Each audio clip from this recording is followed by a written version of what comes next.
Olá, turma. Me chamo professora Gabriela e hoje a nossa aula será sobre sistema circulatório. O sistema circulatório é constituído pelo coração, pelo sangue e pelos vasos sanguíneos. O coração humano é dotado de músculos potentes que são capazes de bombear o sangue apenas com suas contrações. Esse órgão é dividido internamente em 4 cavidades, também chamadas compartimentos. No desenho ao lado, vemos as 4 cavidades e também as 4 válvulas existentes no coração. O sangue que passa pelas válvulas segue obrigatoriamente num único sentido, pois elas mesmas impedem que o sangue volte. Percebam aqui a imagem.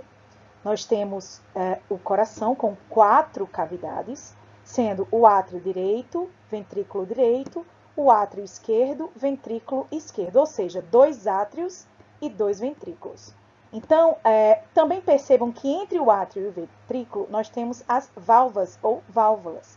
Então, essas válvulas, elas separam o átrio do ventrículo e evitam que o sangue volte, retorne, certo? Então, o sangue no coração, ele segue sempre no único sentido, do átrio para o ventrículo, certo? Então, os vasos sanguíneos são compostos basicamente por artérias e veias. Os vasos que conduzem o sangue para fora do coração são denominados artérias. As paredes das artérias são musculares e pulsam com a passagem do sangue.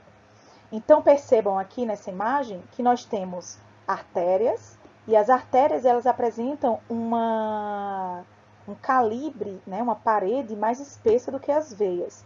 Então, as artérias são as responsáveis por conduzir o sangue do coração para as outras partes do corpo, tá? Então, elas têm um calibre maior e têm essa capacidade de pressionar o sangue para que chegue até as outras regiões do corpo.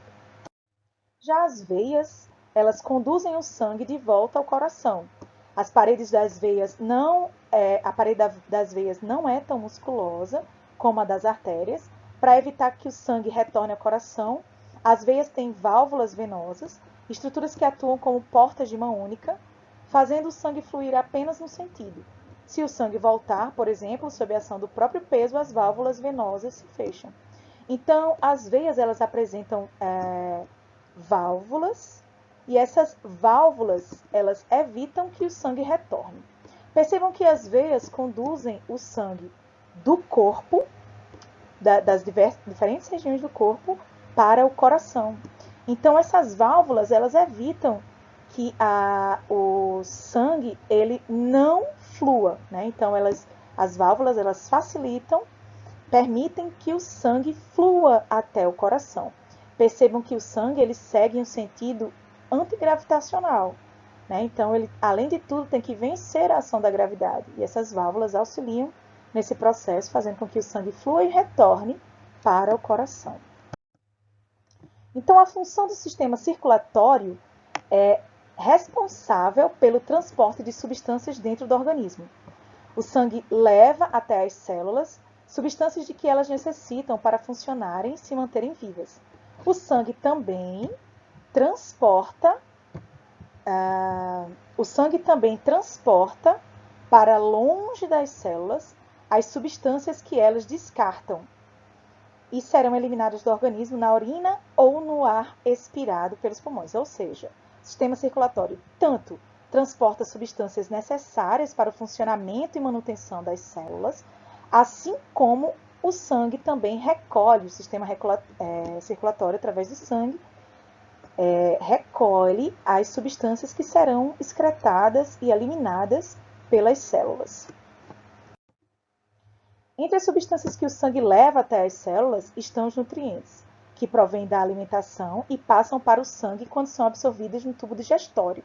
Alguns nutrientes podem ser empregados, por exemplo, na respiração celular, processo que fornece energia que a célula utiliza em suas atividades. Outra importante substância conduzida às células pelo sangue provém dos pulmões. É o gás oxigênio necessário à respiração celular. Gente, isso é muito importante. Percebam aqui a relação dos sistemas dentro do nosso corpo. Então, lembram que nós vimos o sistema digestório, nós percebemos que os alimentos, os nutrientes que nós ingerimos através da ingestão, eles são processados no sistema respiratório e são absorvidos, quebrados em moléculas menores e são absorvidos pelo nosso sistema digestório, especificamente ali no intestino delgado. Então, essas substâncias, depois, elas são transportadas através do sistema circulatório até as nossas células. Além disso, nós vimos no sistema respiratório os gases, as trocas de gases que acontecem através desse sistema. E vimos também que o gás oxigênio, ele entra através, né, daquele nosso movimento de inspirar e é conduzido através do nosso sistema circulatório também para as nossas células. Assim como o gás carbônico é eliminado, as nossas células também é eliminado através do nosso sistema circulatório.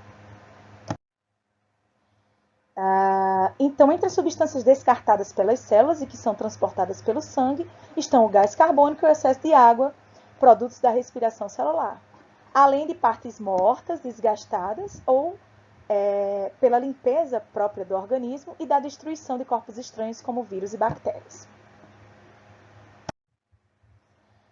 Existem dois tipos de circulação, né? A grande circulação e a pequena circulação. A grande circulação é chamada de circulação sistêmica e a pequena circulação é chamada de circulação pulmonar, que nós veremos agora. Então, a circulação sistêmica, ou grande circulação, ela, no estudo do sistema circulatório, você vai perceber que existem, como eu falei, dois tipos de circulação. Então, a circulação sistêmica tem um papel importante, levar o gás oxigênio até os tecidos e remover deles o gás carbônico. O sangue rico em gás oxigênio e pobre em gás carbônico é bombeado para fora do coração por meio de uma artéria aorta. Esse sangue percorre na sequência as artérias menores, arteríolas e capilares. Ao passar pelos capilares, o sangue deixa gás oxigênio nas células e recebe gás carbônico. Assim, ao chegar às vênulas, o sangue está pobre em gás oxigênio e rico em gás carbônico. Das vênulas, o sangue vai para as veias e por elas retorna ao coração, completando o trajeto denominado de circulação sistêmica ou grande circulação. Já a pequena circulação é a circulação pulmonar. Inicia-se com o sangue saindo do coração pela artéria pulmonar, que se ramifica em duas e divide. Assim, o fluxo de sangue entre os dois pulmões. Cada uma dessas duas artérias se ramifica em vasos sanguíneos, cada vez mais finos, até chegar aos capilares do pulmão, no qual ocorrem as trocas gasosas.